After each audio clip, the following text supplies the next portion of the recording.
মাঝি ভান্ডারের ফয়জাতে হযরত বাবা জানের সুহবতে ছিলেন যারা ধনী তারা তরিকতের বীর। এ আসহাবদের জানতে চিনতে চলো হই মুসাফির। এ আসহাবদের জানতে চিনতে চলো হই মুসাফির।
নাহমাদুহু ওয়া নুসাল্লি ওয়া নুসাল্লিমু আলা রাসূলিহিন নবিয়্যিল আমিনিল কারীম, আম্মা বা'দ। দূর ও কাছের, দেশের ও প্রবাসের যে যেখান থেকে সুন্নতের আলোর তত্ত্বাবধানে মুসাফির অনুষ্ঠান দেখছেন, প্রত্যেকে আন্তরিক অভিনন্দন ও সালাম। আসসালামু আলাইকুম ওয়া রাহমাতুল্লাহি ওয়া বারাকাতুহু। প্রিয় দর্শক, আমরা এখন দাঁড়িয়ে আছি চট্টগ্রাম মূল শহর থেকে প্রায় 29 কিলোমিটার দূরে ফটিকছড়ি থানাধীন রোসাঙ্গিরি সোনার জাহান নামক একটি জায়গার মধ্যে, যেখানে গৌসুল আজম মাইজভান্ডারের একজন অন্যতম খলিফা ফয়েজপ্রাপ্ত একজন মহান আল্লাহর ওলির মাজারে পাক রয়েছে, যিনাকে সবাই আনু মাইজভান্ডারি বা আনুশা মাইজভান্ডারের নামে সবাই ওনাকে চিনেন। আমরা দাঁড়িয়ে আছি ওনার মাজারে পাকের সামনে। বিশেষ করে আজকে ওনার মাজারকে এবং ওনার বিষয়ে আমরা কথা বলবো একটি কারণে। গৌসুল আজম মাইজভান্ডারির একটি মানুষকে মক্কা শরীফ থেকে একটি বাতি হাতে নিয়ে 11 কদম হাঁটার পরে চট্টগ্রাম পৌঁছে যাওয়ার একটি বিরল কারামত আমরা জানি ওনার জীবনী শরীফে এসেছে। ওই ব্যক্তিটি আলহাজ আনুশা মাইজভান্ডারি। আমরা এখন এই মাজারে পাকের সামনে উপস্থিত আছি। দর্শক, আমরা ওনার বিষয়ে প্রথমে একটু কথা বলবো, ওই প্রসঙ্গটা, যে প্রসঙ্গটা আমরা জীবনী শরীফে পেয়েছি। মুরব্বী, আপনার নাম কি? হাজী রশিদ আহমদ। আপনার বাড়ি কোথায়? আমার বাড়ি যে মাজারের পূর্ব পাশে শহর আলী মাজির বাড়ি। আচ্ছা, আমরা এই হযরত গৌসুল আজম মাইজভান্ডারের জীবনী শরীফে একটি কারামত দেখতে পেয়েছি যে উনি একজন মানুষকে হাতে বাতি দিয়ে উনি মক্কা শরীফ থেকে অল্প কিছু সময় উনি চট্টগ্রামে সদরঘাটে পৌঁছে দিয়েছেন। এই বিষয়টা সম্পর্কে আপনি যদি একটু বলতেন। আমরা বেশ ছোটবেলা থেকে শুনছি আমরা, কেন মাইজভান্ডার শরীফ আমাদের পার্শ্ববর্তী এলাকা এবং বাবাজান কেবলার রোয়াজ হচ্ছে আমাদের রোসাঙ্গিরি। এই আনুশাও এখন রোসাঙ্গিরি। তাহলে আনুশার জন্মভূমি রোসাঙ্গিরি, বাবাজান কেবলার জন্মভূমি রোসাঙ্গিরি। হযরত কেবলার ও একদম অত্যন্ত গুরুত্বপূর্ণ বক্ত ছিলেন, বেশা বেশি আশেক ছিলেন। তো আশেকের থাকতে থাকতে থাকতে থাকতে বহু বছর পর ওর এখন বুড়ো অবস্থা, যখন বয়সও বাড়িয়েছি, ও হজ করার উদ্দেশ্য মক্কা শরীফ গেছেন। মক্কা শরীফ যাওয়ার পরে কয়েকদিন পরে ওর পাসপোর্ট বা টিকিট বা ওর টাকা পয়সা হরণে গেছে। হরণে যাওয়ার পরে ও এখন আর আসতে পারতেছে না এবং খাওয়া দাওয়ার বড় সমস্যা। কোনো ওখানে আরবি ভাষা কথা বলতে জানে না। তো ওই ইশারায় মিশারায় করি খুঁজি খাইছি, মানুষ থেকে খায় মসজিদের বারান্দা গিয়ে বা যেখানে জায়গা বা কোনো রকমে পরে থাকে টাইম পাসকে জিন্দগি গুজরা করতেছে। এভাবে যাইতে যাইতে যাইতে বেশ মাস 1.5 মাস 2 মাস গত হয়ে গেছে। এখন বাড়ির এর পরিবার পরিজনেরা মনে করতেছে হাজি সাহেব হজে গেছে, অন্য হাজিরা তো আসি গেছে, ইনি আসতেছেন না কেন? তো ওই সময় তো মোবাইল টেলিফোন তো যোগাযোগ তো উন্নত মানে ছিল না। তো এরা সবাই মনের একটু সবর পাতি ফেলতে, মনে হয় হাজি সাহেব হজ করতে গেছে, মনে হয় ওইখানে মারাই গেছে মনে হবে। এইটা করে তারা কি করছে, ফাতিহা দৌড় সহ এখানে করে ফেলছে। করার পরে আরও বেশ কিছুদিন পর একদিন আমাদের হযরত কেবলা গৌসুল আজম মাঝভান্ডারী হযরত আহমদুল্লাহ করিমুল্লাহ আনুমা সাথে আনুষার সাথে মদিনা শরীফে দেখা হয়ে গেল আসরের নামাজের পর। যখন মদিনা শরীফে দেখা হয়ে গেল, আনুষা দেখি হযরত কেবলাকে বেড়া দিল, খানাখানি শুরু করতেছে। হযরত কেবলা আনুষাকে দেখি বলতেছে, আনুষা তুমি কবে আসছো, তুমি এখানে কবে আসছো, কি জন্য আসছো? তো বলছে, হুজুর আমি হজের টাইমে আসছিলাম হজ করতে, আমার টাকা পয়সা ভিসা পাসপোর্ট সব হারিয়ে ফেলছি, এখন আমি দেশে যেতে পারতেছি না, হুজুর আমাকে দয়া করে একটু দেশে যাবার কোনো ব্যবস্থা করে দেন। বলছে ঠিক আছে আনু, তুমি চিন্তা করিও না, এখন তো আসরের নামাজে পড়েছি, তুমি মাগরিবের নামাজটা অমুক মসজিদে পড়বা। যখন একটা আশেপাশে একটা মসজিদের নাম বলছে, বলবো মাগরিবের নামাজটা অমুক মসজিদে পড়বা তুমি। বলছে ঠিক আছে হুজুর। তো মাগরিবের নামাজ আনুষা হযরত কেবলা একই সাথে আদায় করছে, আরও অন্য অন্য মুসল্লিদের সাথে। নামাজের পর যখন বাইরেছি, আনুষার সাথে হযরত কেবলার সাথে দেখা হলো। দেখা হওয়ার পর আনুষাকে একটু মসজিদের থেকে কিছুটা দূরে, একটু পথের থেকে একটু কিছু যেন অন্য লোকেরা না দেখার মতো এরকম জায়গাতে নিয়ে গেছে। নিয়ে যাওয়ার পর ওনার তলির থেকে একটা নামা ফল দিছি, আনুষা এটা খাও। আর একটা বোতল থেকে কিছু পানি দিছে, আনু এই পানিগুলো খাও। খাওয়ার পর আনু তুমি বাড়িতে চলে যাবো? হুজুর আমি বাড়িতে চলে যাবো, বহু মেহরবানি আমাকে বাড়িতে বাড়িতে পারেন। আচ্ছা ঠিক আছে। তারপর তলিয়া থেকে কুদুরিতে আসতেছে, এগুলো তলি থেকে হাত দিয়ে আর একটা বাতি বাইর করছে, ছোটো শাড়ি বাতি। আনু ওইদিকে তাকাওতে একটা বাতি জ্বলতেছে না, কত জ্বলতেছে হুজুর, কত বাতিটা ও বাতিটাকে জ্বালিয়ে নিয়ে আসো। একটা তোমাকে দোয়া শিখে দিচ্ছি, এই দোয়াটা পড়তে পড়তে তুমি সিধা যাবা, ডানে এবং বামে কোনো দিকে ফিরবো না, সিধা যাবা, বাতিটা নিয়ে হাতে দোয়াটা পড়তে পড়তে বাতিটা নিয়ে ওই বাতিটাতে ধরে নিয়ে আসো, আমি আসি। এরকম বলে আনুষার দিকে রওনা দিছি। হযরত কেবলা গৌসুল আজম মাঝভান্ডারী উনি বিদায়ে চলে গেছে।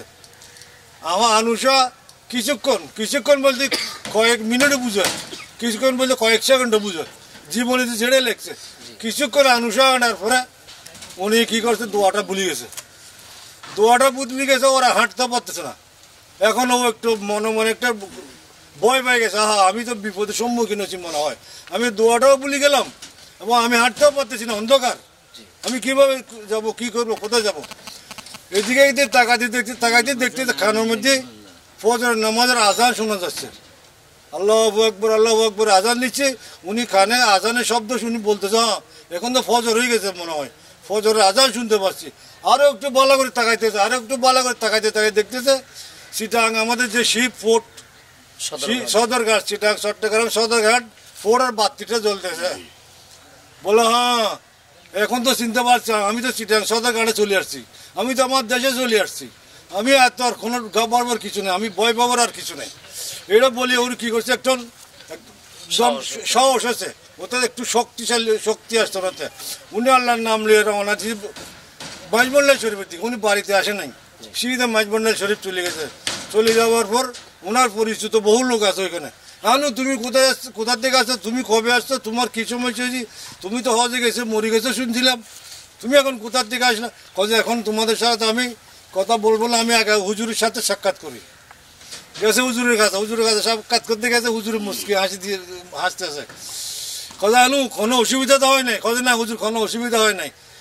কবে কাউকে বলিও না, এই ঘটনাটা কাউকে বলিও না, গোপন রাখলে ভালো হয়। হুজুর আমি দোয়াটা ভুলিয়েছি, আমাকে দোয়াটা একটু শিখিয়ে দেন না।